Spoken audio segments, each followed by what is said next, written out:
money pump.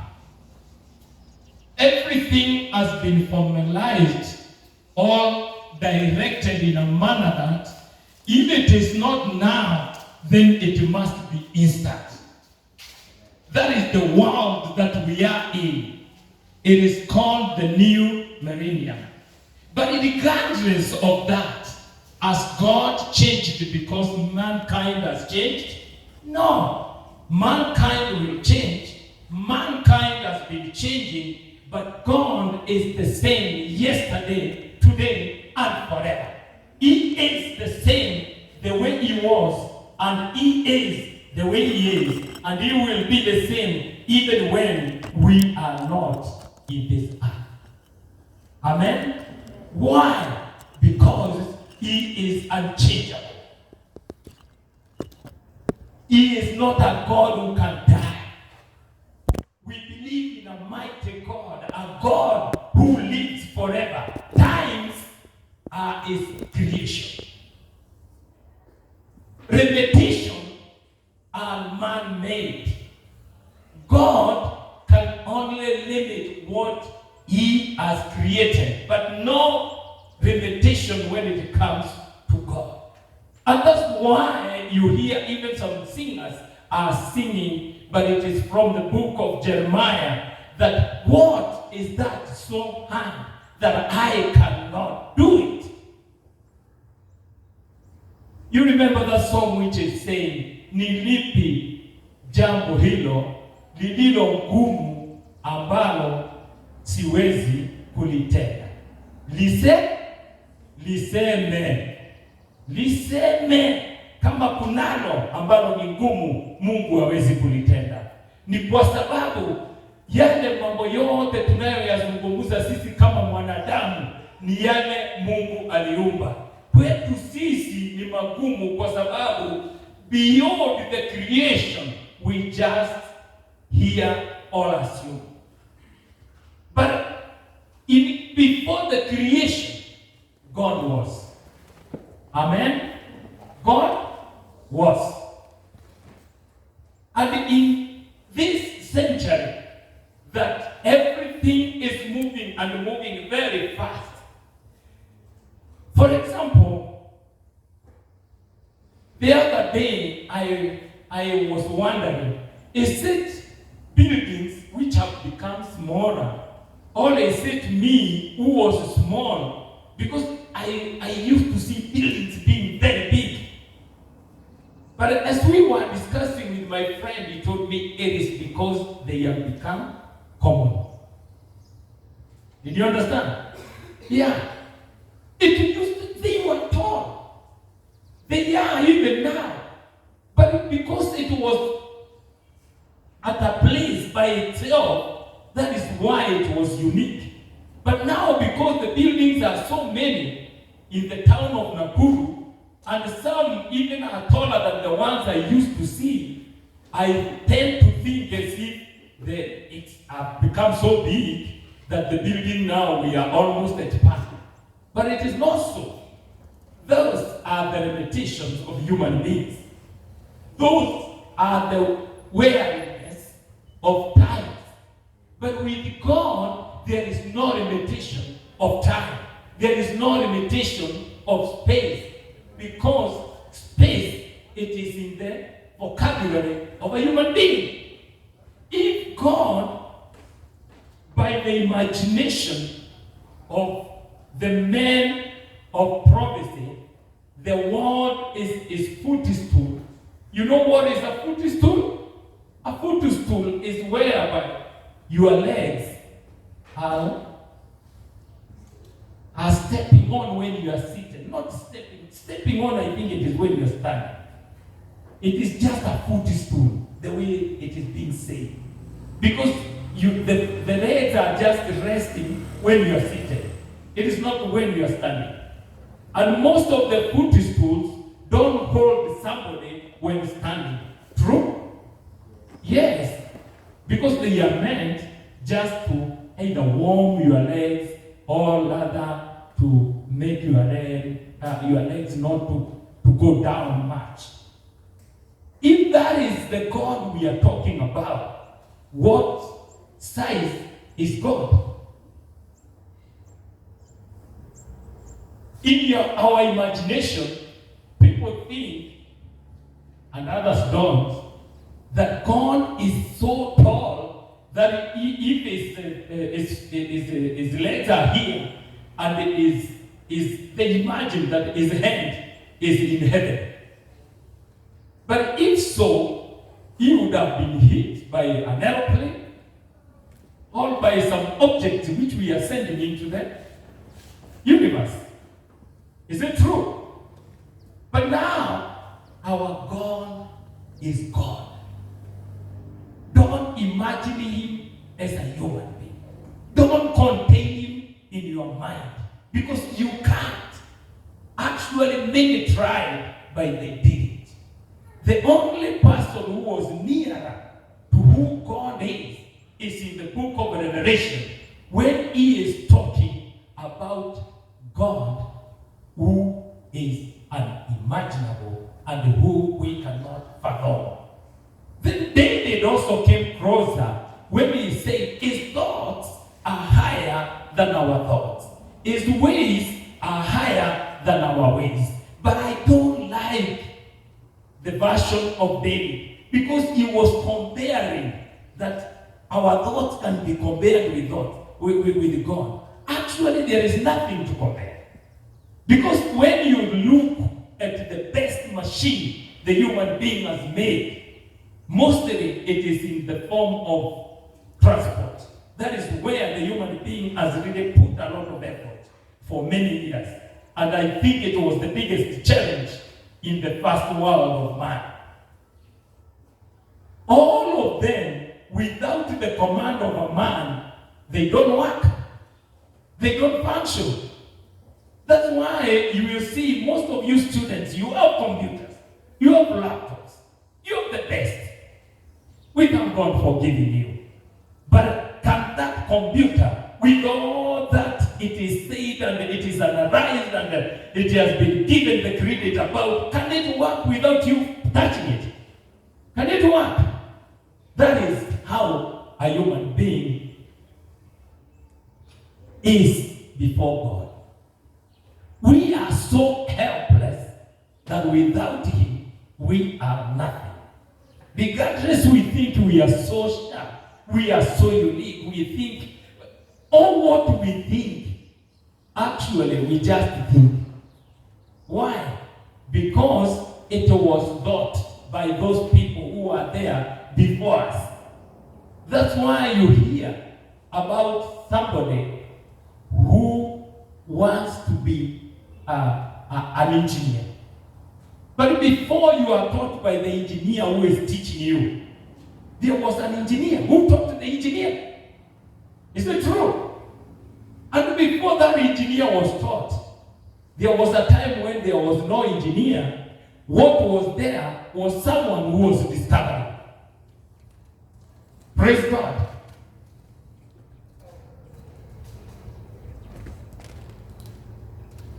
Oh, praise God. Thank you, Pastor. Ninaambiwa ni vizuri tuwe na interpreter. Tuwe na interpreter ama niendelee hivyo? Tuwekewe Kiswahili kidogo.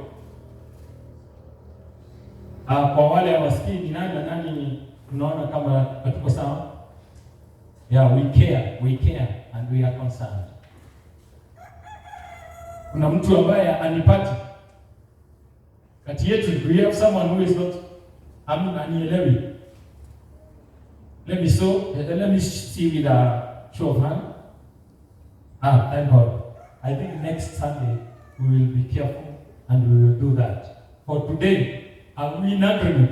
Bwana sifiwe.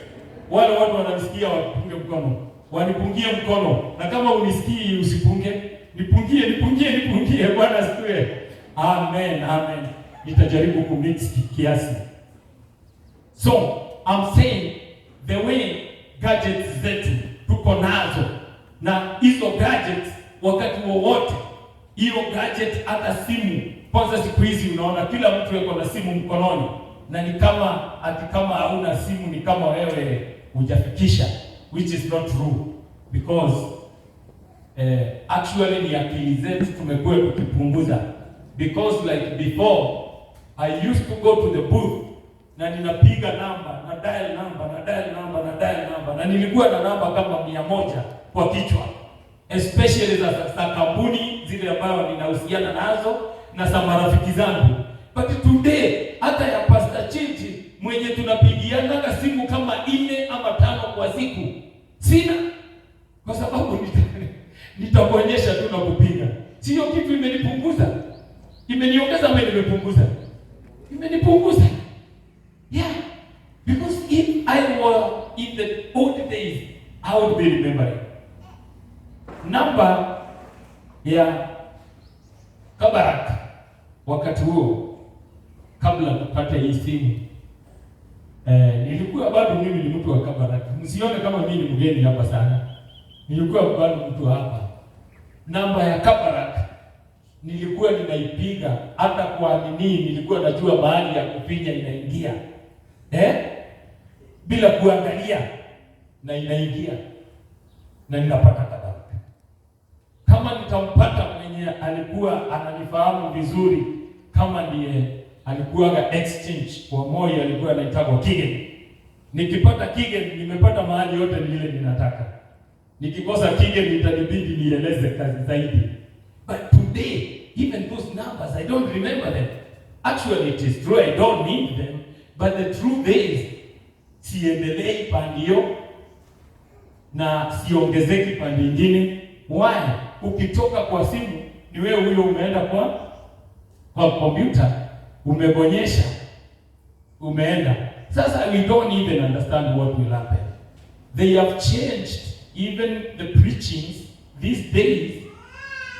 Watu wanasema wakikaa kwa nyumba watasikiza mahubiri na itoshe. Ni kweli? Haiwezi tosha. Kusikia tutasikia. Hata zamani tulikuwa tunasikizaga tapes kutoka kwa John Austin na Pierre Osborne na Oral Roberts, and they were taking, after you order, they were taking 3 to 6 months before you receive them. But we were still there. But has God changed because things have changed? No, God is still the same. Is he speaking to his people? Mungu ananena na watu wake katika hii karne? Yes, Mungu ananenea watu wake. Na ndipo hasa ninataka tuelewe na tuweze kujuzana kuhusu Mungu kuzungumza katika siku za leo. Bwana asifiwe. Jambo moja nataka kuliguzia kabla tuingie kwa neno, ni ya kwamba Mungu ana haja sana na process ambayo unayopitia ndio uwe mtu ule ambaye anataka. Hataki mtu ambaye amekuja na kuanza kupiga drums kama our brother Gray. I'm not saying it's wrong. I'm saying hataki result. Mtu ambaye tu amekuja na ameanza kupiga drums. Tunaelewa? God is interested in the process. What process did you go through when you are learning something, or when you are preparing yourself for eternity? Because mwanadamu na uungu ni kwa sababu tunajua pana maisha baada ya haya yenye tunaishi. Si ndio? Si ndio inafanya tunamzingatia Mungu na tunamfuata? Pakekuwa hakuna ahadi, ingekuwa ni ngumu sana kwa wanadamu kuwa wanafuata Mungu. Lakini sasa on top ya yale yote ambaye yeko, regardless of what we are going through, one thing that we are sure of, and David brought it very clearly, he said, if I did not know that I will meet the one who died for me in the day of judgment, I would have been unable to continue with the journey. Because it is not easy. It is not easy. Amen? But because we have a promise. The other day, we learned that God, the God we believe in, is a God of promise. Did we? Do you remember? Those who are there. Do you remember? Bwana asifiwe. Our God is a God of promise. He has promised us a home. Actually, a mansion. And according to the word of God, the roads where we are going home are, instead of tarmac, it is gold. Na hapa tuna value rami sana, especially kwa hawa ndugu zangu ambao ni madriver. Wakati wanaenda road wanasema huko hakuna barabara, but they are still going. What about mungekuwa mkitembelea gold? Is that not very magnificent? And it is possible with God because He is God. So, process is the one which brings character. Tabia za mtu tutazijua kwa sababu ya karakta yake.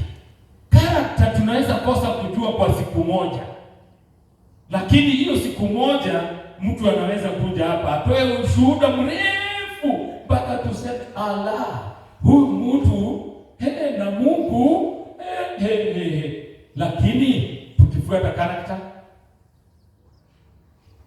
karakta, utaanza kuona upungufu wake. Kama hayuko sawa, utaanza kuona upungufu wake, na ndipo hasa unasikia Mungu anasema ana interest, si ya kwamba ni mbaya, lakini ana, yani si ya muhimu. Let me use that one. Si ya muhimu vile utamalizia kama vile unavyoishi, kwa sababu kama una msingi thabiti katika Kristo, hata mwisho wako is definitely sure ya kwamba utamwona nani? Utamwona Mungu. Lakini kama msingi wako ama njia zako ama malezi yako hayako sawa, hata ukiolewa na mzungu bado utamuua. Si ndio? Si tumesikia watu wanaua wazungu wao, na tulifikiria ati mtu akiolewa na mzungu ametoboa. Lakini kumbe karakta ikiwa mbaya, kwa sababu process haikuwa right, hata tukifikiria ameenda vizuri, bado atakuwa na nini? Na shida. Now on that point, Pastor, this one allow me to say, on our first Sunday service, somebody gave in the offering some dollars, and Pastor gave those dollars to me. And as I was praying for them, I believed. I don't want to use the word God spoke to me here, because I want to be very careful. But I believe that the Spirit of God was upon me. And I believe it is God who persuaded me to do what I did. I was persuaded to raise them up and to kneel down and to pray for the people of Kabarak, that God will take them to the land, foreign land that they desire. Bwana asifiwe. Because dollars signify world. Dollars don't signify America. It signifies the world. Bwana asifiwe. I believe I prayed for you. I believe I prayed for you. You will get your visa. You will get your what do you call it? Scholarship. You will get your the courage that you want in the name of Jesus. And that is why God brought to us dollars on the first day with a meaning. And the meaning is because God cares about you. God is concerned about your future. Amen. May your process be sure sure, so that even when you go out there, you will still remain a believer. You will still remain a believer in Jesus' name. That was just to let you know that God is concerned. Process builds character.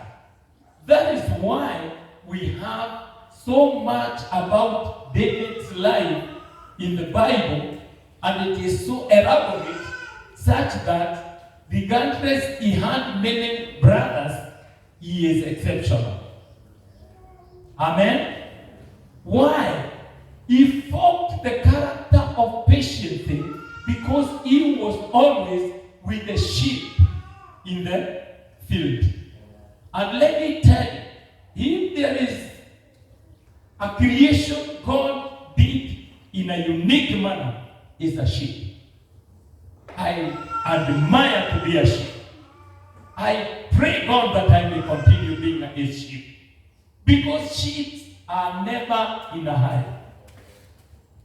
The next thing, they don't care who will come in hunting them. Hawastukani nani atakuja kuararua. Kwa nini? Wanajua wewe na mchungaji. Ndio unaona kondoo ukiwastua hawakimbiani kama mbuzi. Mbuzi inakimbia kwa kichaka hapo hapo, lakini kondoo inakimbia mahali mchungaji yuko. Bwana asifiwe. Karakta zetu ziwe formed hivyo, ya kwamba wakati yoyote tukipata dhoruba na vitisho za maisha, mahali sisi tunaweza kimbilia ni kwa Mungu, kwa sababu yeye ndiye mchungaji wetu. Bwana asifiwe. Na yoyote ambaye atakuwa na hiyo karakta ya kwamba akitishwa na mambo aanzi kuuliza, na hii imenitisha hivi, hii nafikiri inaitaka kabutini, hii ni ya kabutini, ama kama ni watu wa pandi wanasema hii sasa inataka terebu, inataka terebu. Ile wanyama wanakimbizana sijui wanakimbiza wakiwa wanataka namna gani, but instead, because ukishafanya hiyo character, wewe sasa you are no longer kondoo. Wewe ni nini? Ni mbuzi. Na Mungu atusaidie tusije tukawa mbuzi. Wacha tuwe kondoo wake. Ya pili ambaye ni ya kushangaza sana ni ya kwamba watu wengi huchukua kondoo kuwa mjinga. Na kondoo si mjinga, lakini kwa kuonekana, kwa sababu unampima kivile unampima, yeye ni mjinga. Kwa sababu wakianza kama ni barabara wana cross, watavuka wote mpaka waishe. Hata akigongwa ule mwingine atataka kuvuka tu. Si ni kweli? Hii ni kwa sababu wale ambao walio wa Mungu, tumaini lao, uzima wao, maisha yao wameiweka kwa Mungu, na hawaoni haya mengine, na tena wanajua hata haya maisha yakiondoka tunabaki na nani? Na Mungu. Kwa sababu maisha yetu hata ya uzoni yako mikononi ya nani? Ya Mungu. Bwana asifiwe. Unajua wale walisoma zamani wakati mimi nilikuwa shule, wanajua kitabu moja ilikuwa inaitwa Safari Coast. Safari Coast. This book had a monkey and a crocodile. And one day the crocodile trapped the monkey when the monkey was taking some water down. Then the monkey was told by the crocodile that I want your heart. And then the crocodile was so serious, but I don't know why it was talking instead of eating the heart if it needed. But that is the Safari Coast. Then the monkey told the crocodile, if you may let me go up there where I normally stay, I will bring you my heart. Because my heart is not always with me. It is up there. And the monkey convinced the crocodile, and the crocodile let the monkey go. Do you think it brought the heart back? It can't. So it is with us, people who believe in God. We are like a sheep. We don't care much because our lives are protected of Him. And in case that we are not in this life, we are present with Christ forever. Amen? To be present with the Lord is more profitable than anything else. Because there is no bigger loss than hapa umekaa maisha fugufugu, hauko Kristo, hauko dini, hauko chini, hauko wapi, mpaka wewe hauwezi ambia crocodile wacha ukachukue roho yako kwa Yesu. Huwezi, kwa sababu hata hujui ati kweli roho yako iko na Kristo Yesu. Bwana asifiwe. May God help us that we may not see the Christians as if they are foolish. They are not foolish. And the way people see kondoo kama ni mjinga, hivyo ndivyo watu wa ulimwengu huwa wanaona mambo ya Mungu kama ni ujinga. Lakini sisi ambaye tuko katika Kristo Bwana, tunajua ya kwamba uhai wetu umefichwa ndani ya Kristo ambaye alitufia msalabani. Amen. Bwana asifiwe. Nipungie mkono kama unasikia vile ninasema. Bwana inuliwe. As we form the character of a sheep, that is when we become people who are true believers and who God can speak to. Because it is very hard even for shepherds. Sijui kama wewe ushachunga mbuzi. Kama umechunga, inakuwa ngumu sana kuzungumzia mbuzi. Mbuzi isikiaje? Na inakujua, si ati kujui, lakini isikii. Na kondoo unawazungumzia ni wapole, hawana fujo na watakusikiza. Si ni kweli? So the problem of today, why it seems as if God is not speaking to His people, it is because we are not in realignment with the things of God, with the Word of God. We actually don't know His voice. And if we know, we cannot separate between His voice and the other voices. Because you will find, if it is music, the music we are hearing and we are believers is changanya. Leo kidogo ya Kristo, saa ingine unasikia ni hii. Ama unasikia hata ile inakubamba mpaka unakuta unatingiza kichwa. Ni pastor asije akapitia hapa. Pastor akapitia hapa nikute nikitingiza kichwa inaweza kuwa mbaya. Lakini mbona wewe inakufurahisha? Si ni choice. You are taking that choice. Meaning formation yako ya character bado inahitaji ukuje Bible study, ukuje prayers, na hata zaidi ya hiyo. Leo asubuhi wakati Pastor Chichi anafunza the new convertees, uwe hapo ndio ufunzo. Kwa sababu mambo ya Mungu, you must be like a sheep. Uwe umeamua ya kwamba mimi namuishia Mungu, si kwa sababu mimi ni mjinga, ni kwa sababu mimi ninamjua Mungu ninayemwamini. Amen. Now once you do that, God will speak to you. God will speak to you. God will speak. God will speak. God will speak. Are you sure?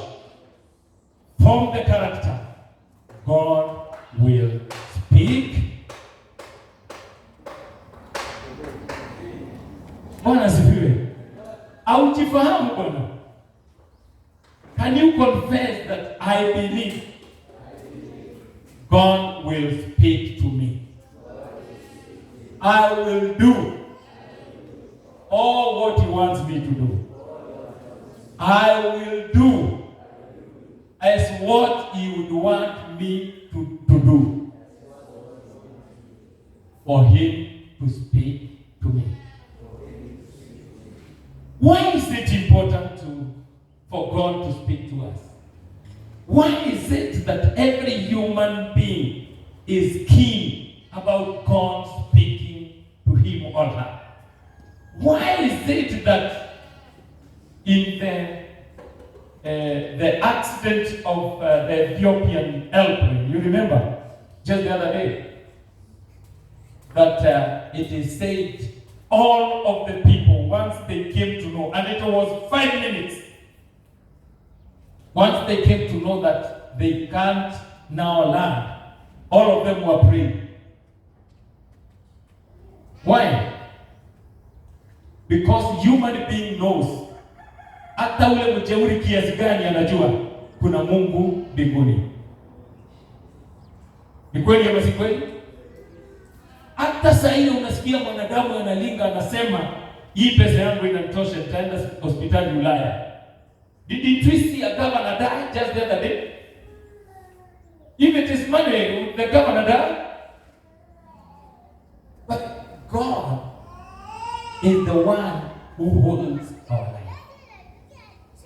In short, I'm saying this. For God to speak to us, it is so important, such that it satisfies not only the heart, it also satisfies our mind. It gives us an assurance we have a home that we are going. And the home that we are going is not eternal destruction. Because there is. Heaven is there. People have gone. People have been, I don't want to use the word resurrected. I want to say, the ones who say they have gone to heaven and come back, I think it is a trance. They were sick and God spoke to them in a trance when they were sick. In whatever the manner that God speaks to them, it is so credible because it is nearer to the Lazarus story. You remember the Lazarus story? So it makes us know that what they are saying is something near, is something almost to the measure of the word of God. There is heaven. The Bible is very clear about life after death. And it is either you are on the side of God or you are on the side of the devil. You are either a goat or you are a sheep. It's just an example. I'm not saying that sheep are bad. Goats are bad. But what I'm saying is, the way they are different, even when they are put together to grace, that's how it is with the way God has put us on earth. The only difference is for you to craft your own destiny. Amen? By you making your character to be pro God or against God. Sinjia ni mbili. Ni either uende pande ya Mungu ama uende pande ile nyingine. Sasa mimi ninasema wale wote wanataka kuzungumziwa na Mungu, ni mzuri character zao kuwa sawa. Na kuzungumziwa na Mungu huwa inatufahidi kwa sababu tunajua ya kwamba kuna Mungu ambaye anatungojea mbinguni. Ya pili, inaturidhisha moyo kujua imani hii ambayo huwa tunashikilia ni ya kweli. Amen. Kama mtumishi wa Mungu Moses, wakati alikuwa anazungumziwa na Mungu, alikuwa anaona mambo yakiwa magumu sana, kwa sababu ya vile alikuwa anaogopa Farao, hata mpaka akauliza Mungu, ndio ujue mwanadamu anakuwa wiki. Hatuwe Mungu unamjua Farao ni nani wewe?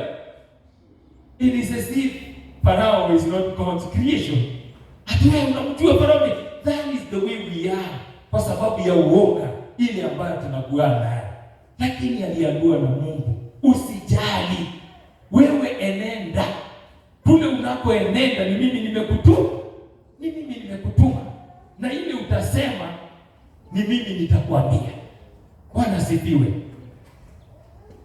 Sisi tukizungumziwa na Mungu huwa inatuweka ujasiri, kwa sababu hata Moses angekosa kuzungumziwa na Mungu, angeogopa milele, angekubali kumface Farao. Lakini sasa sisi pia tukizungumziwa na Mungu inatuweka ujasiri. Tunajua ya kwamba hata mapepo, hata magonjwa, hata misukasuko ya dunia, hata yale yote tunayokumbana nayo, Mungu atatufukisha. Bwana asifiwe. Na hiyo assurance inafanyaga imani yetu inainuka, inafanya imani yetu inasimama, inafanya tunajiweka nguvu mpya katika jina la Yesu Kristo. Na kwa hiyo njia ndiyo I'm trying to emphasize that God is speaking to us. It is like renewal. It's like refreshment. We get a new leaf of life, especially life in faith. Amen. I will ask my brother to read the book of Job 33. Job 33.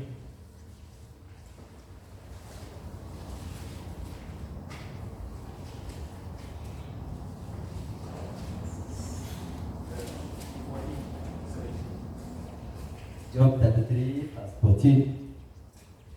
I hope you are there. The Bible says, "For God does speak now one way, now another, though man may not perceive it." Bwana asifiwe. Bwana asifiwe. Did you get it? That sometimes God speaks in this way, and some other times He speaks in another way. Amen. There is no version that you can pick and say this is the only way that God will speak. That is what Job is telling you.